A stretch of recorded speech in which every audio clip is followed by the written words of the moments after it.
Hey, everybody. Welcome back to another episode of Restored to More. We are so excited for our guests today, Jorge and Danisa. Let me tell you a little about them. So Jorge and Danisa Suarez are certified sex therapists, marriage counselors, authors, speakers, radio hosts, and also the hosts of Sexo Divino, a TV show with millions of viewers where they focus on sex, relationships, and intimacy. They have been married for 3 decades and started Jordan Ministries with a passion to see marriages flourish by educating them on emotional, connectional, true intimacy, aging in love, and divine sex. Jorge and you guys, welcome so much. We're so excited to have you and Danisa on the show. Thank you so much. Well, let me just make a disclosure here. Sex is better with an O. Yes, it is on both That's why ends. the name of the show is Sexo Divino. It's a Spanish translation for divine sex. We're so grateful to be here with you guys. Love it. Well, first of all, let's have our listeners. We got the awesome privilege to get to know you guys at a summit that Dr. Julie Slattery put on. And I came out of the room because you guys had worship. You were doing something with the worship, and all of a sudden Clint comes back and he's fired up because he met a brother, and he was so excited. And I was he's you got to meet this couple, and he's they're amazing, they're so fun, and so I just couldn't agree more with what he said, and it was so awesome to get to know you guys and just have fun with you guys. You guys are just such a fun livelihood couple, and we strive to be like you guys one day. Aww. Well, it was love at first sight because we thought the same thing. Yeah.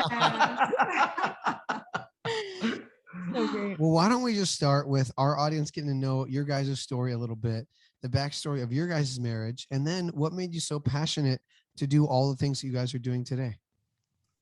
Well, I'll say it in a brief few statements. We both come from broken families, and I love sharing this part of our story because people sometimes feel, oh, life hasn't been fair. Nobody modeled for me. I don't come from the right background, so I'm going to be messed up. No, we come from very messed up backgrounds where adultery, abuse, alcohol, all kinds of things were part of the story. And when we decided separately without knowing each other that we did not want that story to be repeated. And when we met Jesus at 15, which we both knew about the Lord at 15, we said, we want things to be done the way of God. And we started, believing and trusting that God could do something different for us.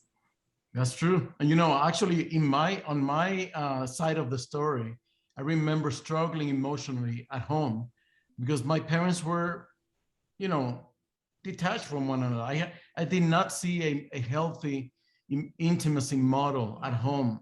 They were coming apart, they were divorcing, they were not sleeping together, at least not in the same room. And that being the youngest of my siblings, that really left a big dent in my spirit. I was so saddened and disturbed by seeing this. This is the core of who we are as a family.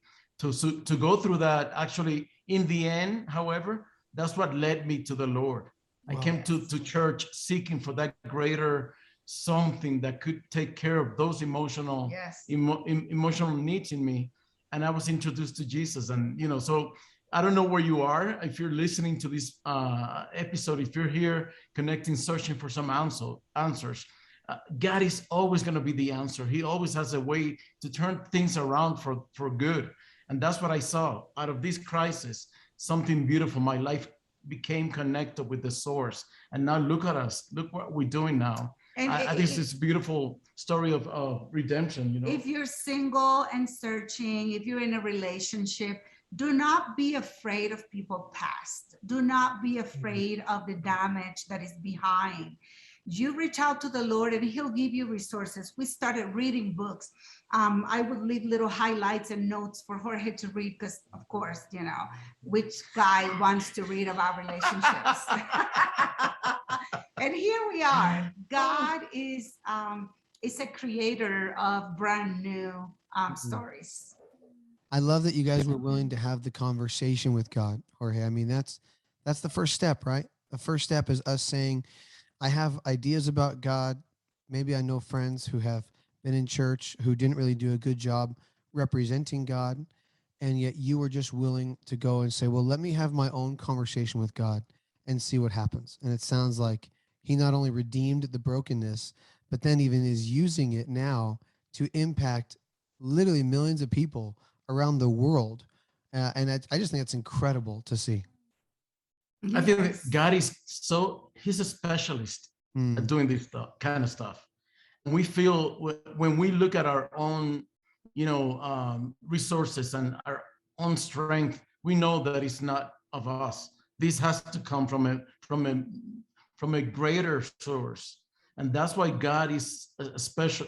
He's specializes in taking the broken, taking the and making it like taking the ashes and turning them into a beautiful thing. And I think there's no exception to that. Everyone qualifies for that process, and it's exciting. He is faithful. Like he guided us even when we started dating through the process. We wanted to honor him. We didn't know what that looked like. So he kept on pouring into us, giving us strategies to keep our relationship in a way that was honoring to him. In fact, I'm writing a book. Of course, the female is writing the book about her love story. I'm a great writer, by the way. But I wanted to write the love story like a soap opera, like the real things, like the emotional things. And God gave me these, to put in the strategies that he poured into us to keep the relationship going in the direction he wanted it. So hopefully 2022 will bring the book out, but God is faithful. And when you want and, to please him and to honor him, he will be there to help you. Whatever the season, the stage of your life, single, married, newlywed, he will do it. Yes. I love that so much. Such a beautiful picture of who God is. I mean, like, seriously, you guys are a living testimony, because I know so many couples who can say, well, I never learned it, and so that's why, I am the way that I am. Or, I never had a good example, so, that's why our marriage is the way that it is. And they will use their past circumstances to determine their future circumstances. And Absolutely. It doesn't have to, what you're saying is like, look at who you guys are and who you become, and how you've allowed God to work in you to minister to other people. It's incredible. It's amazing. And it gives so many couples hope to say, like, okay, like, this doesn't have to be my story. There doesn't have to be generational, strongholds. We can break those curses. God can rewrite any story if you allow him to. And that's what you guys are saying. And that is so powerful. So I'm just so grateful. And, I wanted to interject in there and say that he continues to do it as you allow him, because he didn't make it perfect. He took us through the journey and he continues to perfect it. Wow. So even as we're married, our marriage could be fragile. It could break. Something could go wrong. We're humans. But as we allow him to still be part of who we are and to have a voice, and we're willing to listen, he continues to guide and protect our marriage. Wow. Yes. Charity, you mentioned something so beautiful there. Yes, it is something, it is a choice, actually. You can choose to change the end of your story by allowing God to write the new pages. Wow. That's literally what happens. Mm-hmm. And it's the same with intimacy. I know we're gonna focus on the topic sooner than later, right? So intimacy, I wish I could say, I could take all the credit. Oh my gosh, look what an expert I am, because I'm not. When I came to this marriage, I had no clue how to be intimate. I actually came from brokenness. I did not have the right models in front of me growing up. I did not see my dad ever doing the nourishing thing that takes place in a healthy relationship. So I was lacking, I was short, I was in need to learn. So just like I'm a musician, so I have to use like musical example. When I started learning piano, which is my secondary instrument, I did not have a clue what to do with those black and white keys, right? But then there's a process of learning. You expose yourself to a discipline of learning. You sit down hours, learning the you know, Yes. the data, sight reading, the notes, everything about music you need to learn. And then eventually you'll be able to probably play one little song. Mary had a little lamb, right? Or something like that. Yeah. So, yeah, but you do, but you conquer that. Intimacy, exactly the same. It's an art Mhm. that needs to be learned. It's an art that takes time, requires Develop. effort to develop, to you know, Mature. to Yeah. to grab it. So that's why we always recommend that couples, especially young couples that are just like newlywed, or they're just thinking about getting married, it's so important for you guys to expose yourself to knowledge. Yeah. Knowledge is eventually what sets free. That's what you need in order to conquer that area. So learning the skills, learning the theory of it is going to help you eventually to put it into practice. Yeah. Excellent. Wow. That's amazing. I'm so glad you went there, Jorge, and we can segue right into that. What do you see are some of the most common challenges with intimacy? So many of us come, whether it's our background or our baggage or our desire, but we don't know how to do it. What does that look like? What are some of those common things that keep us from being intimate? I would say two things. One, past mistakes, lack of trust because of whatever your experiences have been. Or two, thinking that it's just going to flow. It's just going to happen. And, we're Christians. We both love God. So it should just happen. Well, I have news for you. It doesn't just happen. We need to invest.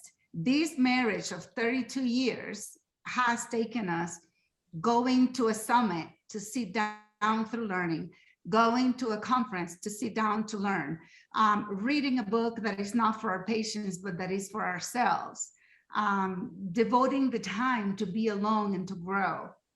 So even if there's been past experiences that predispose you and, give you alerts, it is okay to get alert and to be, kind of a little bit on your guard.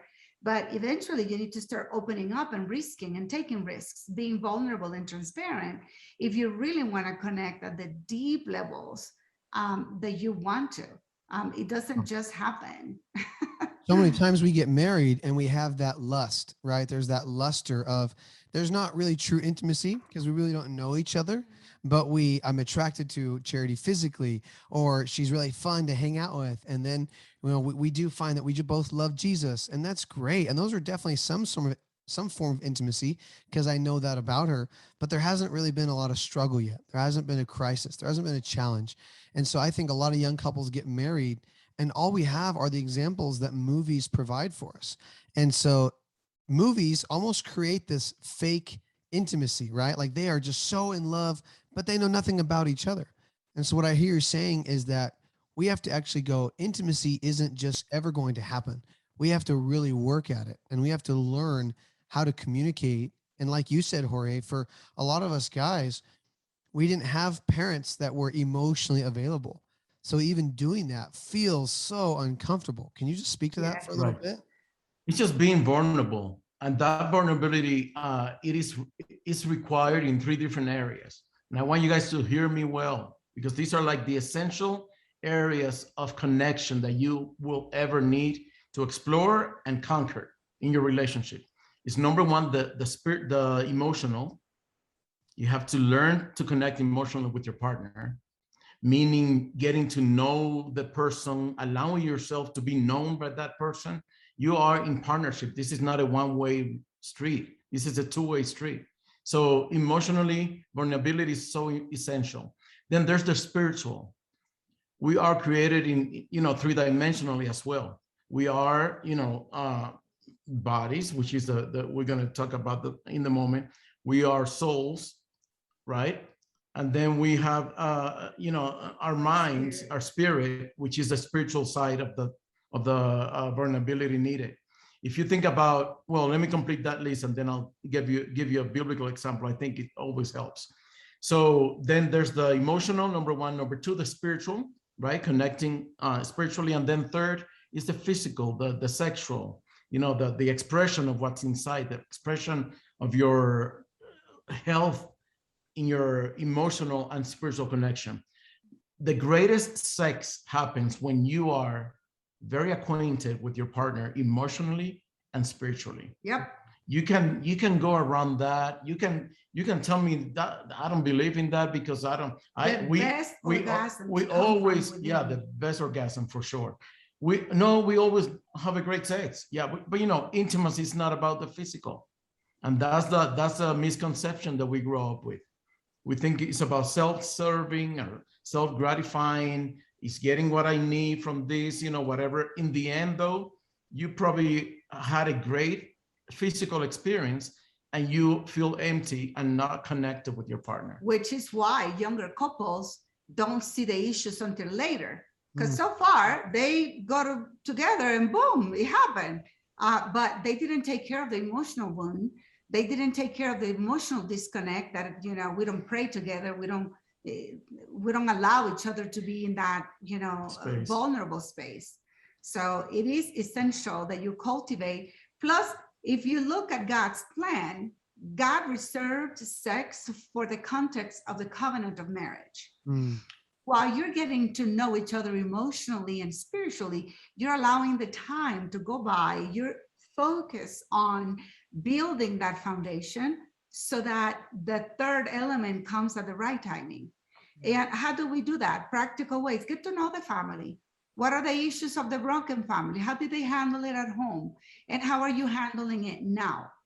How does he treat his mom, his sister? How does she treat, it's like, we want to see those things. That is investment. That is vulnerability. That is getting to know each other emotionally. So let's go. I promised that I would use some biblical example because the Bible is our manual of life. That's where we learn all the principles, all the wisdom. So think about Jesus. He was taken to the wilderness for 40-day fasting, right? If you study in the Gospels, you study the nature of those temptations that came to Jesus. Satan was targeting precisely those three areas of his life: the emotional, the spiritual, and then the physical. When he said, you can turn this rock into bread, just eat, eat. If you're starving, just eat. He was tempted in worshiping someone other than God. So that was a spiritual vulnerability that Jesus had to fight against and prove himself in that process. So just go in your own time, just go study that little passage of scripture, and you're going to realize those three areas are so important for personal growth. For even if you are in your dating stage, you're not yet married, to explore how emotional, spiritual, and physical vulnerability might look or feel like is important. Wow. I think that's gonna give you a great foundation as you draw closer to that, saying yes at the altar and being closer to that commitment. So it's important for us to be aware of the three-dimensionality of our intimacy. We go into more detail in our book on that. So buy the book. Go buy the book on our website. There's a book. It's called Divine Sex. I love it. Now, you guys work with so many couples that are in crisis, right? I mean, we just heard that for you, Danisa, you just walked out of a 5-hour counseling session for couples who come to your intensives. And my question is, is there a pattern that you're seeing with these couples that continue to come seeking help? Is it that they don't allow themselves to be vulnerable and then it explodes after a long period of time? What are some things that couples can do proactively to not get to a place where they're going to get a divorce or they're in crisis? Well, the first thing is to acknowledge that we're humans and we're flawed, and that it doesn't matter how in love we are, there's going to be issues. Issues do not mean that we don't love each other. And sometimes we want to measure that we love each other because there's no arguments and there's no disagreements. Jorge and I cannot be more different than each other. I mean, night and day in so many things. Well, that doesn't mean that we don't love each other with our lives. We just had to learn to balance the coming and going. So let's not hide it. Let's bring it up. Let's find therapy, accountability. Let's talk about it early. Let's not just pretend that it will get over as we mature. that in a year that's not going to be there. I promise you, the way Jorge manages time is different than the way I manage time. It's been like that since I met him, and it's still like that. So we've learned Oh, to this is so deal beautiful, with guys. each other. We've You know what's learned to incredible work it. is that I think this is such a good topic. I'm so glad we're talking about this, because when a couple enters marriage, and let's say they didn't date for very long, there's all these connection points. No, you don't focus on the points you don't connect on. You don't focus on the differences when you're dating, right? When you're dating, you're like, oh, Charity loves surfing. I love surfing. Yes. Charity loves to be athletic and be physical and like go out and play volleyball. I'm like, oh, I love volleyball. Oh, she loves music. I lead worship. She loves to sing. Oh, wow. We're so meant for each other. And I think what happens is that as the relationship prolongs and you get married or you have kids, all of a sudden we think that person changed, because now we don't have all these connection points anymore. And what I hear you saying is it doesn't mean you fell out of love or that person changed. In fact, true love is developed through intimacy. So why don't you talk about how you can actually develop a communication about those things that can enrich your marriage to help you flourish? Yeah, you're so absolutely right. That's exactly what we teach. Literally, the fact that you're not seeing eye to eye doesn't make you enemies. But there's a principle that you can actually make it as part of your core foundation, the way you process, that even when you don't see eye to eye, you can actually learn to listen and understand your partner. Wow. Listen and understand. That's all it takes. It takes you taking yourself from self-centeredness and the spotlight and putting your partner and their needs in the forefront.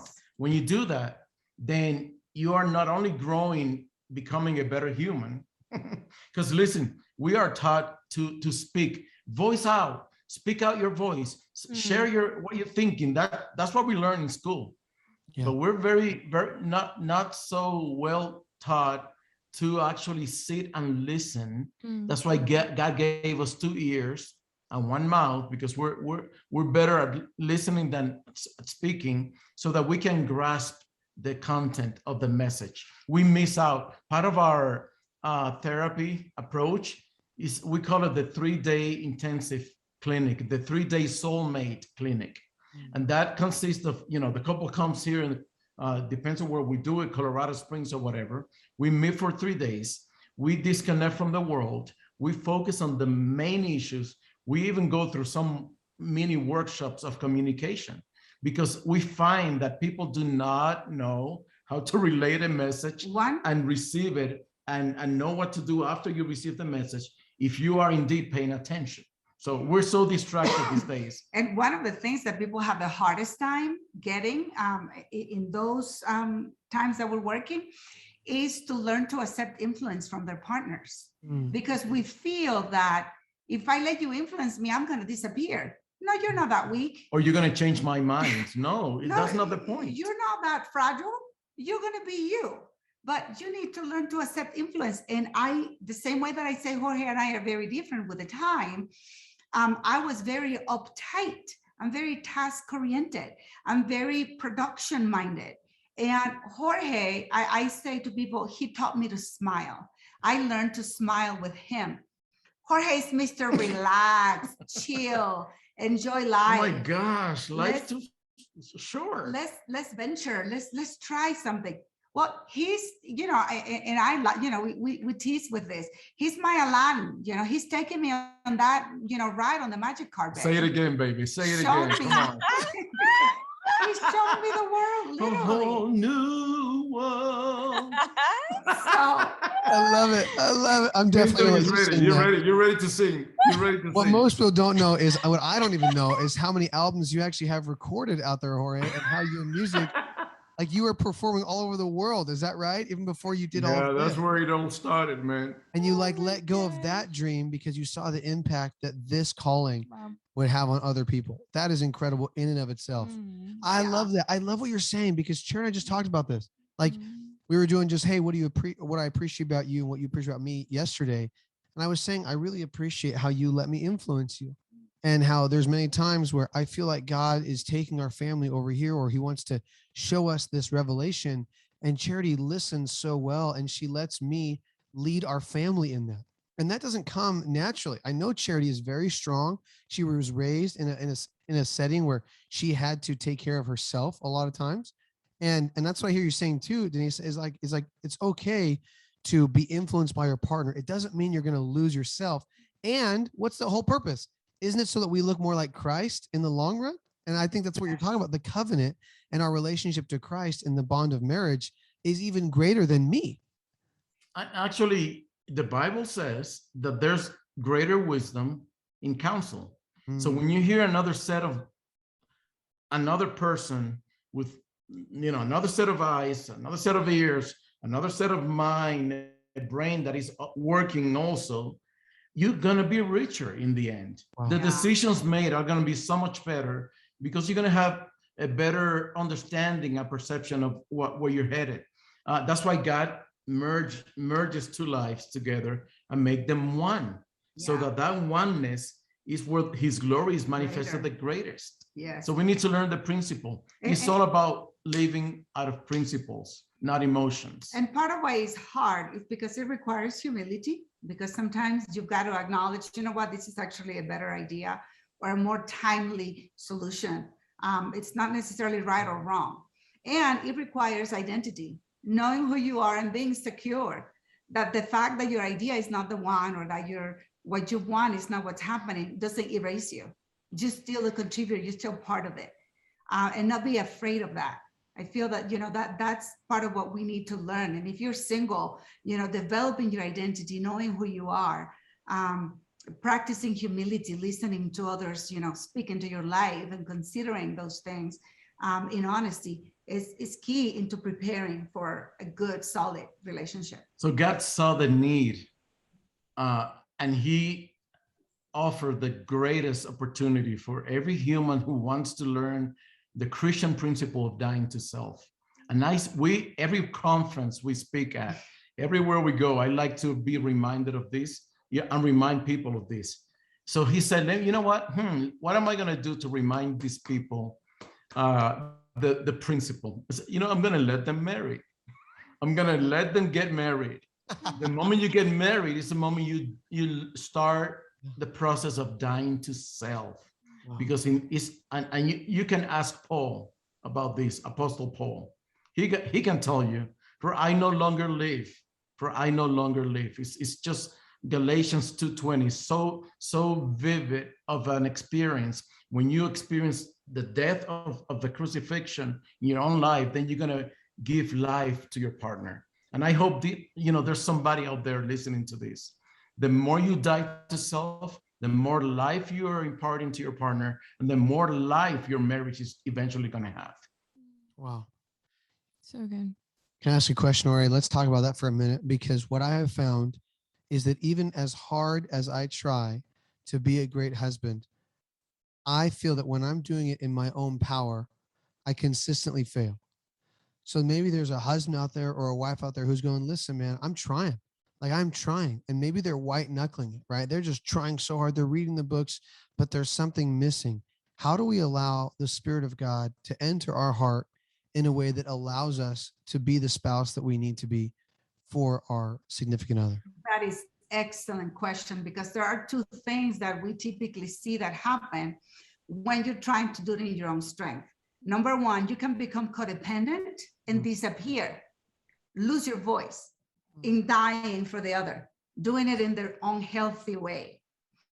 And number two, you're never going to have enough resources. You're never going to do good enough.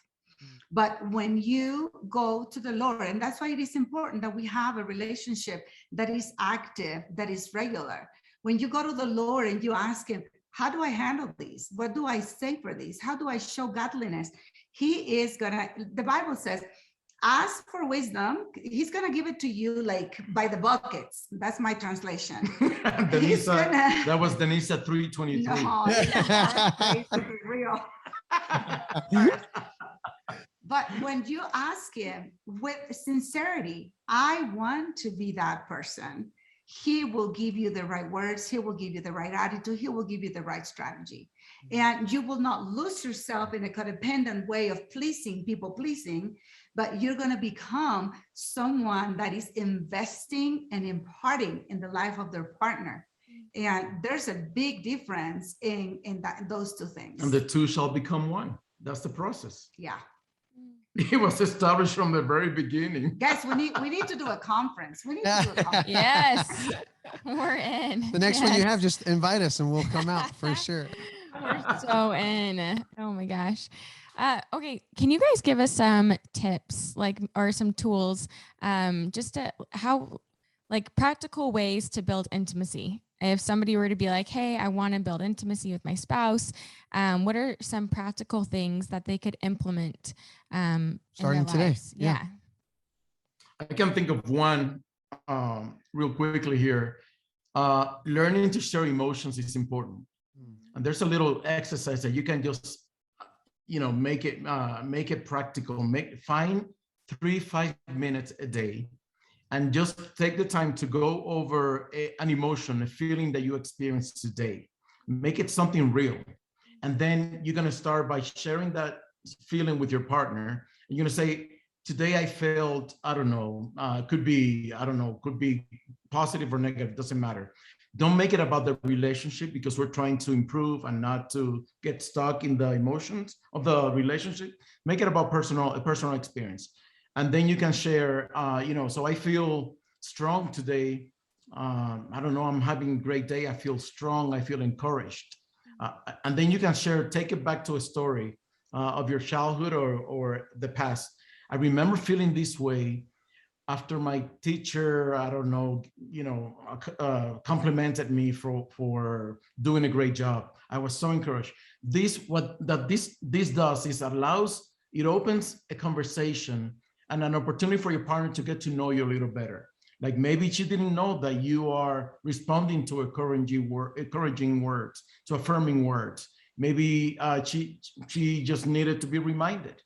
Maybe she needs to know, or he needs to know, that waking up in the morning and telling you a great few lines that will make your day go better will be a new practice. So it allows to get to know intimacy.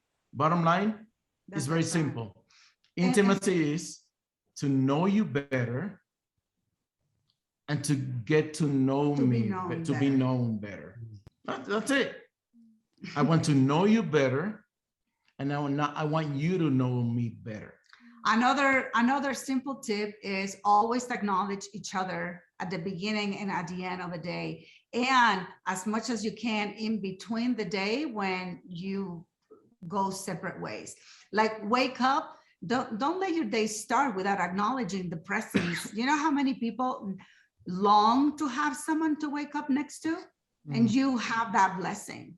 Like let that kiss be there, let that hello, let that poke, let that pinch be there. And when you part ways and you're going your own way and you're going your own separate way, make sure you say goodbye to each other. You greet each other. Okay, see you at dinner time. Like make sure you connect, that you look into those eyes and that you give that kiss, that there's that physical touch, and that when someone gets back into the house, that they're acknowledged. Hey, you're home. Like make sure you celebrate the fact that you get to be with each other. That is a beautiful reminder of God's blessings and of the value that you're placing on the other person. You want to know one of the top issues that get to our counseling office today is loneliness. Wow. People that are married, yet they report loneliness. I feel like I'm going through life alone. I don't feel that I have a partner, that I have a witness to my everyday, because people get so self-centered and so distracted with the craziness of this world and the lust. I want more. I got to go work more because I got to make more money, because everything's more. And in the end, they're missing out the greatest joy of discovering, learning, and getting to know the person that God has given you as a witness to every moment of your life. Wow. And I think it's important to stop, do an assessment, and remember, why are we even married? I want someone to know me. I want to know them. Someone I want to witness my life. Yes, to I want walk to the have, journey with me. So that's going to start breaking that pattern, that feeling of disconnect, isolation, and that I'm going through this life alone. And that start with the emotional, with the spiritual. Wow. So good. Oh, I have so much to say on that. That was so good. You guys just that was incredible. Those incredible tips. I love what you said, Jorge, about just starting to voice emotions. A lot of us, we look at those feeling words PDFs and it's like, oh my gosh, this is so big and there's so many words. And do I feel encouraged? Like, what does that even mean? And so I love that because you don't even know yet. Small. You have to start small and then build up. And what you said, Danisa, is incredible. And then about loneliness, I think that our generation and the one to come, Generation Z, that is even younger than us, there is depression. There is more suicide than ever. There is so many kids that feel like they are parentless, even though they have two parents that are married, that live in the home, because they are doing exactly what you're saying. And so I think you're talking about an epidemic that we are seeing in the world. We can't get off our phone. And every time somebody hearts our post, or they say they like it, or they comment on it, we get that little tiny dopamine hit and that connection that goes, oh, they like me. But in reality, there's nobody there. It's just a face on a screen. And so we are living for pseudo belonging. We don't even know what that means to be appreciated. We think it's how many followers we have on our Instagram. And so I just think you're hitting on something that is amazing. And then it's happening in marriages. So many couples need to hear what you're saying. It is. And it's happening in families. And Jorge has a beautiful teaching that he's done several times on family intimacy. Because if we start modeling and including our children in these things, sharing these feelings with them, we're educating them, we're helping them get to our age or to your age in a such better shape for relationship. So yes, there is a need for families and parents to figure out creative ways of the lecturing that is about all that is happening. Quit the phone. Well, what about we create something that entices them to quit the phone and to engage with us? How about we seduce them for fun? How about we seduce our children to partake in the things? It takes effort. It takes an investment, intentionality, but we can do it. And we won't stop preaching and speaking and going until we have until we take our last breath. Yes. Amen. Amen. It's necessary. It's I needed. love what you guys are saying. There's so many young couples, even Charity and I, that I can tell Charity to get off her phone, because I think there is a lot more women on the social media than the men sometimes. And I see Charity on her phone, and I love what you're saying, Danisa, because I can tell Charity, hey, get off your phone. But she's like, well, then talk to me. And I'm like, oh, okay. Never mind. You can get back on your phone. You know what I mean? Right? But the reality is, give her a reason. That's what I hear. Give her a reason to get off her phone. Talk to her, engage with her, tell her what I love it. Seduce her away from the phone. Beautiful. So good. You guys are amazing. We just love getting to know you. We love being your friends. We're blessed that you guys are doing what you are, just knowing that we're not fighting this fight alone. It's awesome. Well, guys, tell us real quick. I know you got to go. Tell us about how our listeners can get connected to all that you guys are doing. Absolutely. Well, social media, I'm Danisa Suarez Oficial, which is oficial in Spanish with only one F, Danisa Suarez Oficial. I am Pastor Jorge Suarez. And for the spelling, you can just look up wherever you publish this. It's going to be there. Yep. And our website just launched, and there's a lot of free resources, little videos, tips. The podcast, our podcast is about to be launched very soon.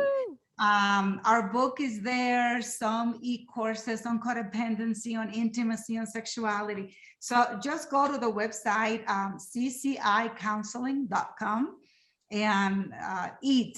ccicounseling.com. You want to know the name of our podcast? Yes. Jorge. Okay. It's Divine Sex. The same name. That's great. Divine Hey, Sex. That's where it started, man. Everything started there. Yeah. So, hey, I love why it. not? Yes, they're two powerful words. They are. You guys, thank you for being with us. This has been an incredible time. We are so grateful for everything you shared. This was awesome, and I know it's going to change lives. Thank you. Thank you guys for having Anytime, us. anytime.